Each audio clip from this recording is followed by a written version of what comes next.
Hi everyone, it's me Terry of the Yarn Joy podcast. Welcome back to another tutorial. Danica over at Lady Love Design Boutique has a monthly event on her Facebook group that is a stitch of the month using Graphgans. And so for this month I'm going to demonstrate the Tunisian crochet stitch to be used with the Graphgan. Okay, so let me talk a little bit about the tools that you need. You'll need, of course, scissors for when you do color changing, and I'm using worsted weight yarn that I wound up on these bobbins that I have. Okay, these bobbins are just jumbo plastic clothespins that I got at the dollar store.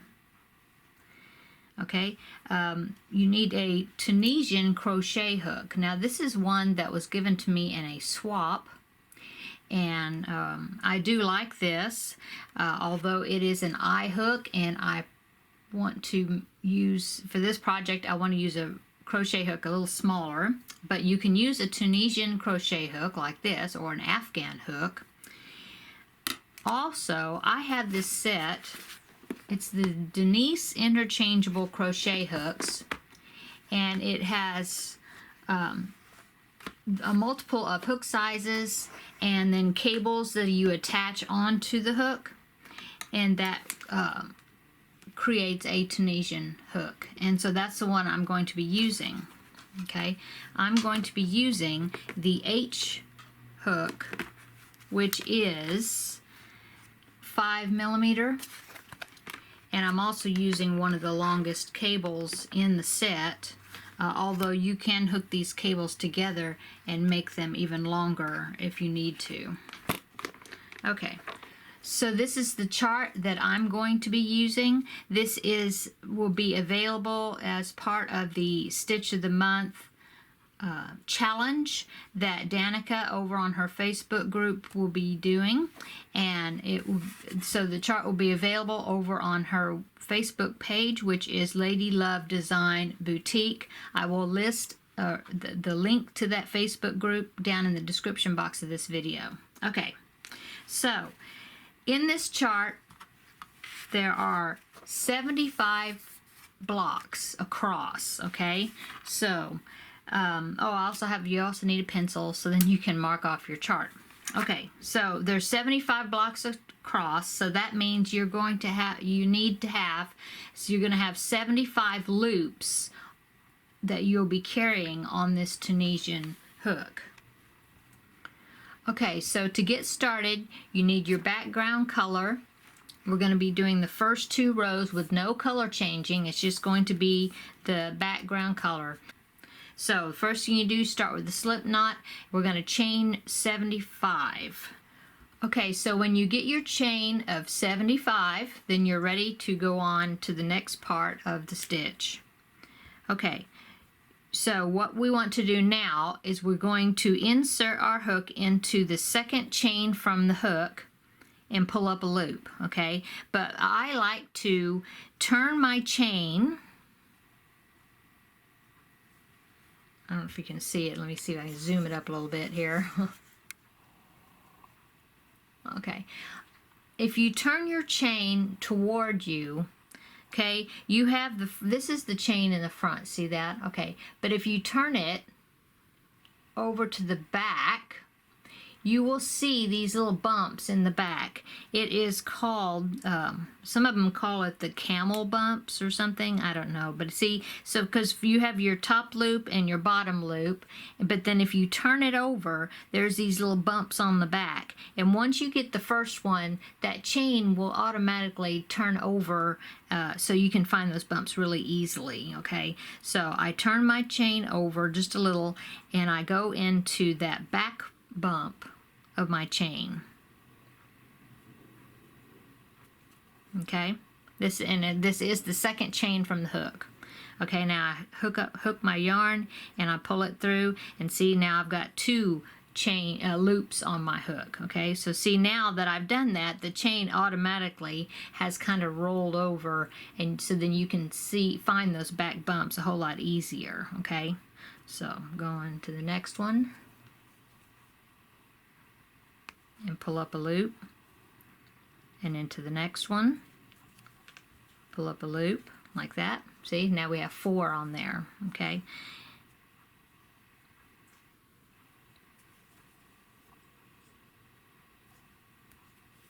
Okay, so we keep doing that all the way across, and we will end up with 75 loops on this hook, and they will eventually travel on across onto the cable as well. Okay, now the reason I use that back bump is because if you can see the chain edge, see that chain edge, it just makes a very nicer bottom piece, and it allows you an easy access when you go around the whole entire piece. When you crochet, it's very easy to crochet into these chains. Okay,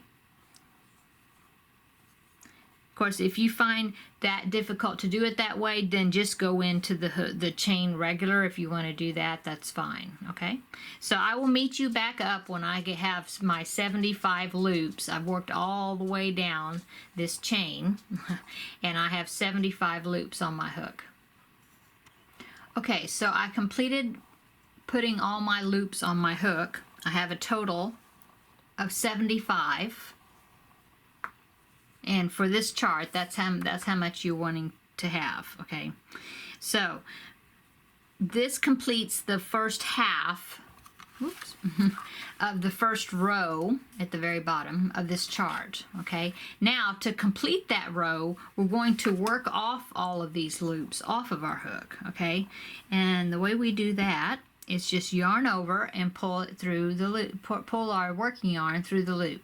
Okay, now on the very first stitch of this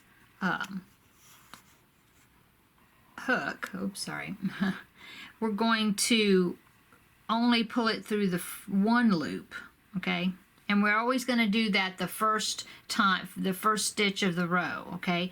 And then after we do the first stitch, then we're going to yarn over and we're going to pull through 2 loops on our hook, like that, okay? Yarn over, pull through 2, yarn over, pull through 2, okay? And just complete, as you do it, just kind of push these loops up your hook, so that way it's a lot easier to get them off, okay? Yarn over, pull through 2. We're going to do that all the way across. Yarn over, pull through 2, okay? So I will meet you up when I get all the way to the end, okay? Okay, so I just finished my second half of the stitch for that row, and I'm now back to just having 1 loop on my hook, okay? And I'm going to zoom up a little bit so you can see the stitches a little bit better. See? Okay, so that's what it's going to look like. That's what it should look like all the way to the end. So this is the first row completed of our chart. So if you look at our chart here, I went ahead and I marked off the very first row because we've done that one. Okay, so now on to the next row. So we're going to start this from the same side that we did before, and as you can see, the next row is just a plain row with no color changing. It's just using the background color, okay? So the first half of each row is putting the hooks, putting the loops on the hook, and then the second half of the row is taking them back off again, okay? So starting the second row, we need to put on, now this is always counts as our first loop, so that's loop number 1, or square number 1. And if there's 75 squares across, that means we need to put 74 loops back on to our hook. Okay, now, if you look at the work, you can see there's these vertical bars. See right there? There's one there, there's one right there, there's one right there. See the vertical bars? That's where we're going to insert our hook. Okay, so this one has already got, that is, like I said, that one is going to be counting as the first loop, which is above this end stitch. So our first well, to get the second loop on there, we're going to insert the hook into this vertical bar right there, okay? Second one from the hook. Insert our hook through it, and then yarn over and pull up a loop. See, now we have 2 loops on the hook. To get our third one, we're going to go over to the next vertical bar. Go under that, yarn over, pull up a loop. Okay, so now we have 3 loops on the hook. So we keep doing that all the way across, and we will have a total of 75 loops back onto our hook. Okay, just like that. Okay, so keep doing that. I'll meet you up at the end. Okay, so I'm coming up on the end, and I have one more loop, the one at the very end, to get onto my hook. Okay, now the way I like to do the very last one is I'm going to find that vertical bar, which is right there, going in there, right there. See that? Okay, so I want to go ahead and put my hook into that, but besides putting it into that vertical bar, I also want to turn it just a little bit, and see that other little stitch right there in the back? It's like the camel stitch, or the little bump at the back. Okay, well, I like to, on the edges, this very last stitch only, I like to go under the vertical bar, but I also like to pick up that very last stitch, that little bump stitch at the back. Okay, so I actually have went under 2 yarn strands there. See that? Okay, then I yarn over and pick up my hook. If you do that on that edge stitch only, then it makes for a very nice edge right here, and it'll make it very easy to put work into those stitches if you want to like do a border and you want to work around the whole entire piece. Okay, so that's the only thing I do different, but that's different than just going under the vertical bars on the side, on down the length of it. Just the very last one, I go under the vertical bar, but then I also go under the little bump stitch, is what I call it, at the back, on the side back. You just kind of pull it forward and you can see it. Okay, so now I've got half of my row done. To complete this row, which is row 2 on the chart, I'm going to work the stitches off. And remember that the very first one we yarn over and go through only 1 loop on our hook. Okay, so yarn over, pull through just 1. Okay, and now from now on to the end, all the way the length of this piece, I'm going to yarn over and go under 2 loops. Okay, yarn over, go under 2 loops. See that? Yarn over, go through 2 loops. Okay, just like we did before when we're working off the hook. Okay, so I just worked off all the loops off of my hook, got back down to the beginning of the row again, and now I only have 1 loop on my hook. So now I'm ready, and then I also marked off row 2 on my chart. Okay, so now I'm ready to go on to row 3. Okay, starting row 3 on our chart, we see that now we're going to get into where we're going to be doing color changes. So I counted the squares up to where the color starts, the new color starts, and there's 41 squares. Okay, so I'm going to start off with my row, and I'm going to have 41 of these background color or white loops on my hook before I'm going to change color. So keep doing the way we've been doing it. You just insert your hook under the vertical bar, yarn over, and pick up a loop. Okay, just like that. So work your way across, and I will meet you up right before I'm getting ready to do the color change. Okay, so I have 40 loops on my hook, and when I counted the chart, it said I needed 41 before I do the color change, because there's 41 squares before the green starts on this chart. Okay, so I have 40 on my loop, on my hook, so I need to do 1 more. Now, the way you do a color change, in the last stitch of the color that you're working with, okay, instead of going under the vertical bar like regular, one vertical bar, and then draw up a loop, and then you'd have your 41st. In this case, it's the 41st loop on your hook before the color change. Well, instead of doing that, okay, you're going to go under that vertical bar like regular, but then you're also going to go under the next vertical bar, okay? Then you draw up a loop and pull through both of those loops. Okay, and that, see, you still end up with the vertical bar, or that color above in the correct spot, that loop. Okay, now the reason you do that is because when you're going to do the color change, going under 2 like that, it just helps to like lock the stitch in. Okay, so now on to the next part, we are going to introduce our next color. Okay, so on our chart, I counted across here, and we have 18 of the green that we need to do before we change back to the background color. Okay, so I've got my green here, and I've already put a slip stitch at the end, a slip knot, sorry. Okay, and so what I'm going to do before I put it onto my hook, I'm going to go back under, because remember when we did this loop, we went under 2 vertical bars. See that? Let's see if I can zoom you in just a little more. Okay. Okay, so I went under 2 vertical bars. I went under this one right there. Okay, but then I also went under this one. That's the second one. Okay, so above this one is where my green yarn needs to start. Okay, so I'm going to put my hook back under that second one, like that.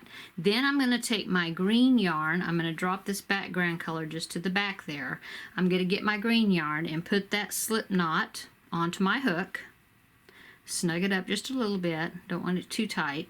And then I'm going to pull that underneath that vertical bar, and there is my first loop of green on my hook. And it is right in line with where it needs to be on the chart, okay? And so for this green on my chart, it said I needed 18 of them, okay? So this is the first one right here. Now I'm going to continue on like regular under the vertical bars separately to get the rest of these 18, 18 squares of green. So I will meet you up right when I'm getting ready, right before the last of these green squares, and I will show you the color change again, okay? Okay, so we need 18 of the green loops on our hook, and right now I have 16. So continuing on, this is number 17 right there, okay? And then remember, number 18, when you're on your last one before the color change, then instead of going under 1 vertical bar, you're going to go under 2 vertical bars. And that just, under the vertical bar, sorry. And so that just helps to lock this green one in, because we're about to drop it to the back and change colors, okay? So yarn over and pull through both of those 2 vertical bars that we just went under, okay? So there's our last green loop. So now we have 18. Okay, so now looking on our chart, from here all the way to the end, we're going to just go back to our background color. So I have another ball of my background color, and I've already put a slip knot in it, okay? And so now I'm going to do the same thing that like I did the color change in the beginning of this green, okay? So remember that we went under these 2 vertical bars, so I'm going to take my hook and I'm going to go back under that second one where the white needs to be, okay? Just like that. And then I'm going to put the white slip knot onto my hook, tighten it up just a little bit, okay? And then I'm going to pull it underneath that vertical bar, okay? And there's my first white loop on the hook, okay? And so now from now to the end, I'm just going to do regular, okay? And you can go back to the green and kind of snug it up if that last loop seems loose. You can do that, okay? So now, like I said, I'm just going to do regular, going under the vertical bars, each one, and I'm just going to keep going until I get to the end. So I will meet you up at the end of this row. Now it's time to do the second half of this row that's on our chart by working the loops off our hook, okay? And so remember, the first one you just yarn over and pull under just one, go under just one loop, okay? So now from now all the way to back to the front first of the row, we are going to do it where you yarn over and you go under 2 loops, okay? Yarn over, go under 2, okay? And then yarn over, go under 2. So as long as you yarn over and pull under 2, and that the 2 loops that you're going to be pulling that yarn under are the same color, then you just stay with this background color. I mean, you just stay with that color, whatever color that is that you're working with. See that? Okay, now we're getting close here. Yarn over, and see these 2 loops that you're going to go under is the same color, so I just continue on. Yarn over, the next 2 loops are the same color, so I just continue on. Okay, now yarn over, and now look, the next 2 loops that you would pull this through is 2 different colors. See that? So that is your cue that you're going to actually drop that color and pick up the green, the color that it's changing to, okay? So you yarn over and you draw under the 2 loops like regular, except that you need to use that green. Okay, so now continue on, yarn over, go under 2, yarn over, go under 2, and you keep going. But now the next time, if we yarn over, we're going to go under a green one and then a white one. So that's your cue that you're going to drop that color and you're going to pick up the white, whatever that second loop is, yarn over and go under 2. See that? Okay, you can snug up that green, and then when you come back to it, when you pick that green up again, you can always snug it up just a little bit before you use it. It's no problem. Okay, so yarn over, go under 2. Now you're going to continue that all the way to the end until you have just 1 loop left on your hook, and that will be the end of row 3, and then you can mark it off on your chart. Now if you need to rewind or back up this video and look at how I handle the color changes, okay, going both directions as far as putting the loops on your hook, and then how you do the color changes when you are working the loops off of your hook, then just feel free to do that. Just back up the video and look how I did it again, because you do that way throughout the whole entire chart. Okay, so I'll keep working on mine, you keep working on yours, and then I will meet you up when we get to the top of the chart, finish with this chart, and I'll show you how to do the bind off. Okay, see you then. Okay, so I just made it up to the top of my chart. I just did the last row where I did the return pass where I worked off all the loops off of my hook, and now I'm ready to do the bind off. Okay, so to do the bind off, you insert your hook into the vertical bar just like you have been, okay? You draw up a loop, okay? And now, instead of just adding to it like we have been doing, we're going to take that loop that we drew up and we're going to pull it through the existing loop that was on the hook, okay? And then we keep doing that all the way across. So into the next vertical bar, we draw up a loop, but then we also pull it through the existing loop on our hook. See that? So that's all you do. You go all the way across. Let me show you what the edge looks like here. So see how it leaves this very nice edge right at the top, and a very nice finished edge. Otherwise, see, you have this gapped piece like that. Okay? So that's how you do the bind off. So I'm going to work my way all the way across to the end of the row, finishing off the piece, and then I'll meet you there, okay? Okay, so here I am. I'm about to bind off the very last stitch. So don't forget that loop there on the very edge. And remember, I like to go ahead and do it the same way we have been doing, where I put my hook underneath that vertical bar, but I also put it underneath that little bump, that little side bump right there, okay? And then I pull up my loop, and then I bring it through my existing loop. And there is my work finished off. Okay, so now you can go ahead and cut your yarn and finish off there.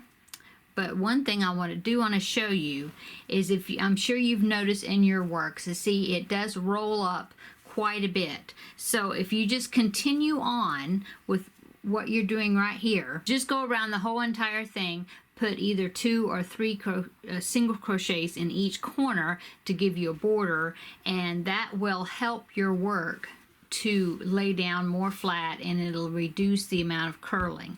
Another thing that you can do is you can go ahead and wash your square or dampen it and then pin it out to block it, and that will also help to get rid of the curling.